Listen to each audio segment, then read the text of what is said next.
আসসালামু আলাইকুম ওরহমতুল্লাহি ওবরাকাতু। প্রিয় দর্শকবৃন্দ, আজকের আলোচনার বিষয় হচ্ছে জুমা, অর্থাৎ জুমার পরিচয়, জুমার গুরুত্ব বা ফজিলত, জুমার দিনে আমল এবং জুমার দিনে দরুদ পাঠের ফজিলত বা গুরুত্ব। তো আজকে এইটুকু কথা আগে প্রথমে বলে নেই যে যারা এরকম ভিডিও আরও পেতে চান বা যদি এই ভিডিও ভালো লাগে তাহলে ফলো, আমাদের এই পেজটিকে ফলো বা এই চ্যানেলটিকে সাবস্ক্রাইব করে রাখবেন এরকম আরও ভিডিও পাওয়ার জন্য। তো চলেন আজকে ভিডিওটি শুরু করছি। জুমআ শব্দটি আল জুমআতু শব্দটি জামা শব্দ মূল ধাতু থেকে এসেছে। জামা হচ্ছে মূল ধাতু, জুমআ হচ্ছে সেই মূল ধাতু থেকে নির্গত, যার অর্থ সমবেত করা, একত্রিত করা। অর্থাৎ জুমার মানে হচ্ছে একত্রিত করা বা সমবেত করা বা একত্র হওয়া, সমবেত হওয়া ইত্যাদি। পারিভাষিক অর্থ বা পারিভাষিক সংজ্ঞা এটাই যে ইসলামী শরিয়াতে জুমা সেই দিনকেই বলা হয় যেই দিনে মুসলমানরা দুপুরের নামাজের সময় অর্থাৎ 12:30 থেকে 1:30 বা 1:30 পর পর্যন্ত এই সময়ে একত্রিত হয়ে একসাথে বসে খুতবা শোনে, মনোযোগ দিয়ে খুতবা শোনে, 2 রাকাত ফরজ নামাজ আদায় করে এবং মোলাকাত করে, সাক্ষাৎ করে ইত্যাদি করে, একেই জুমার দিন বলে। এই জুমার দিনের কি গুরুত্ব? জুমার দিন একটি হচ্ছে সম্মানিত দিন বা সম্মানের দিন। এই দিনকে হাদিস শরীফে ঈদ বলা হয়েছে, সাপ্তাহিক ঈদের দিন বলা হয়েছে। রাসূল সাল্লাল্লাহু আলাইহি ওয়াসাল্লাম আরও বলেন, সূর্য উদয়ের মধ্যে সর্বোত্তম দিন হলো জুমা।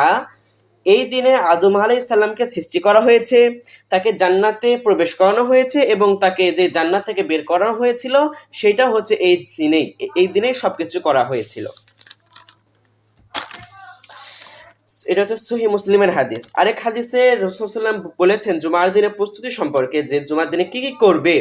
প্রথমে জুমার দিনে তোমরা পরিষ্কার হবে, গোসল করবে, সুন্নত তরিকায় তোমরা গোসল করবে, তারপরে নতুন জামা কাপড় পরবে, পোশাক পরবে, আতর বা সুগন্ধি লাগাবে, মসজিদে আগে ভাগে যাবে, পায়ে হেঁটে যাওয়ার জন্য চেষ্টা করবে। হয়তো অনেকের মসজিদ অনেক দূরে, সেক্ষেত্রে আমরা গাড়ি বা অন্য কোনো যানবাহনে যাওয়ার জন্য চেষ্টা করবো। কিন্তু যদি মসজিদটি একটু কাছে হয়, 5 মিনিট, আমার বাড়ির মসজিদ সেটা হচ্ছে 5 মিনিট দূরত্ব, আমি 5 মিনিটে হেঁটে যাই মসজিদে। এরকম যদি মসজিদ কারো হয় তাহলে মসজিদে হেঁটে যাওয়ার জন্য চেষ্টা করবেন, কারণ হেঁটে যাওয়ার সময় অনেক ফজিলত রয়েছে, নিজে হাদিসে বলছেন। এবং এই হাঁটার মধ্যে দরুদ শরীফ পড়বেন, আল্লাহুম্মা সাল্লি আলা মুহাম্মাদ ওয়া আলা আলি মুহাম্মাদ, এইটুকু বললে হবে, এটা সংক্ষিপ্ত, বা সাল্লাল্লাহু আলাইহি ওয়াসাল্লাম, এটাও সংক্ষিপ্ত দরুদ শরীফ।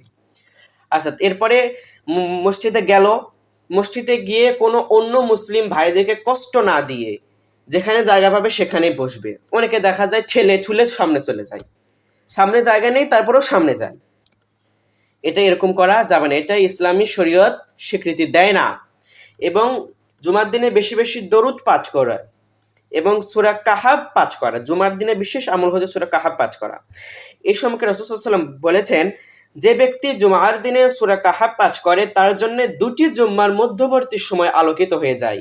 জোরে বলুন না সুবহানাল্লাহ, বা ওখান থেকে মন থেকে সুবহানাল্লাহ বললেই চলবে সওয়াব আদায়ের উদ্দেশ্যে।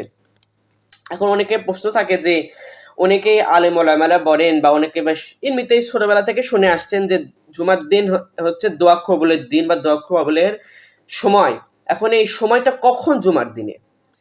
রাসূল সাল্লাল্লাহু আলাইহি ওয়াসাল্লাম এভাবে বলেছেন যে জুমার দিন হচ্ছে দোয়া কবুলের, জুমার দিনে এমন একটি সময় আছে যখন আল্লাহ তাআলা কোনো বান্দার দোয়া, কোনো বান্দা যদি দোয়া করে আল্লাহ সেটা অবশ্যই কবুল করেন। সুবহানাল্লাহ। এবং কি অনেক ফকিহ মুস্তাহিদগণ আলেমরা বলেছেন যে এই সময়টা হচ্ছে বায়দা আসর ওয়া ক্বাবলাল মাগরিব, মানে আসরের পর থেকে মাগরিবের পূর্বে সময়টা যেটা, সেইটা হচ্ছে আপনার দোয়া কবুলের একমাত্র সময়। কিন্তু এই সময় ছাড়াও অনেক আলেমরা বলছেন যে এইটা ফজর পরেও হতে পারে, এইটা জুমার নামাজের পরেও হতে পারে, বা এটা আসর পরে হতে পারে, তবে বেশি স্বীকৃতি হচ্ছে এটা আসর পরে হবে। এখন এই দিনে বেশি বেশি আমল কি? বেশি বেশি আমল হইতে একটা আপনার হাদিস বলেছিলাম যে রাসূল সাল্লাল্লাহু আলাইহি ওয়াসাল্লামের জুমার দিনের প্রস্তুতি সম্পর্কে যেটা বলছেন যে এই দিনের আমল হচ্ছে ফজর নামাজ পড়া জামাতের সাথে, গোসল করা এবং পরিষ্কার পোশাক পরা, আতর বা সুগন্ধি মাখা, মসজিদে আগে ভাগেই যাওয়া, খুতবা মনোযোগ দিয়ে শোনা, খুতবার সময় কোনো গল্পগুজব বা কোনো পেঁচাল যেন না পারা হয়, এবং সূরা কাহাফ পাঠ করা খুবই গুরুত্বপূর্ণ আমল, এবং বেশি বেশি দরুদ শরীফ পাঠ করা।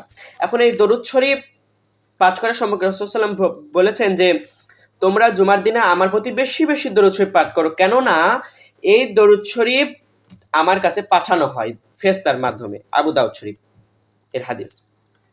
এখন রাসূল সাল্লাম আরেকটা হাদিসে বলছেন, আমার প্রতি যে ব্যক্তি একবার দরুদ শরীফ পাঠ করে খালেস নিয়তে, সে তার আমল নামায় 10টি রহমত অর্থাৎ 10টি নেকি লেখা হয়। সুবহানাল্লাহ।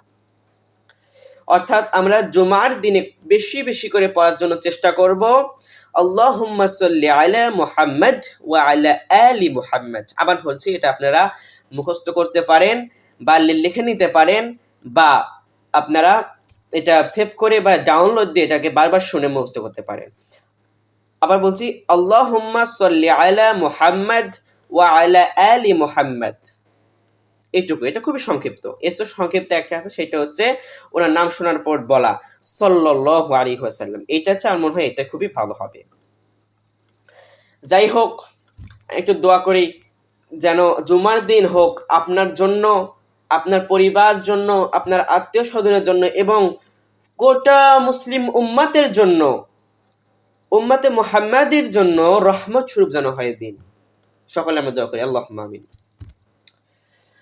তো আসুন আমরা ইসলামিক কালচারকে মেনে, কোনো খ্রিস্টান বা হিন্দু বা কোনো অন্য ধর্মের বিধর্মীদের কালচারকে না মেনে জুমার দিনে আজান পড়ার সাথে সাথে বা আজানের আগ মুহূর্তে আমরা মসজিদে যাওয়ার জন্য চেষ্টা করব ইনশাল্লাহ। এবং যেই আমলগুলো বা যেই গুরুত্ব যেগুলো বললাম, একটি বাদ পড়েছে কোরআনের আয়াত, যেটা হচ্ছে আল্লাহ তাআলা জুমার সম্পর্কে কোরআনে বলছেন সূরা আহজাবে, ইয়া আইয়ুহাল্লাযীনা আমানু ইযা নুদিয়া লিস-সালাতি মিন ইয়াউমিল জুমআহ ফাসআউ ইলা যিকরিল্লাহি ওয়া দারুল বাই যালিকুম খায়রুল লাকুম ইন কুনতুম তা'লামুন। ইয়া আইয়ুহাল্লাযীনা আমানু, হে মুমিনগণ, ইযা নুদিয়া লিস-সালা মিন ইয়াউমিল জুমআহ, জুমার দিন সালাতের জন্য আজান দেওয়ার সাথে সাথে ফাসআউ ইলা যিকরিল্লাহ, তোমরা আল্লাহর জিকির অর্থাৎ আল্লাহর নামাজের দিকে ধাবিত হও। ওয়াযারুল বাই', বাই' মানে হচ্ছে ব্যবসা বা যে দোকানগুলো থাকে, আপনারা যে কাজগুলো করেন সেগুলো, ওয়াযারুল বাই' মানে কাজগুলোকে বন্ধ করো। যালিকুম খায়রুল লাকুম ইন কুনতুম তা'লামুন, এইটা তোমাদের জন্য কল্যাণকর যদি তা তোমরা বুঝতে পারো। অর্থাৎ জুমার দিন আমরা এই এতটুকু আলোচনার পর বুঝলাম জুমার দিন একটি অত্যন্ত ফজিলতপূর্ণ দিন।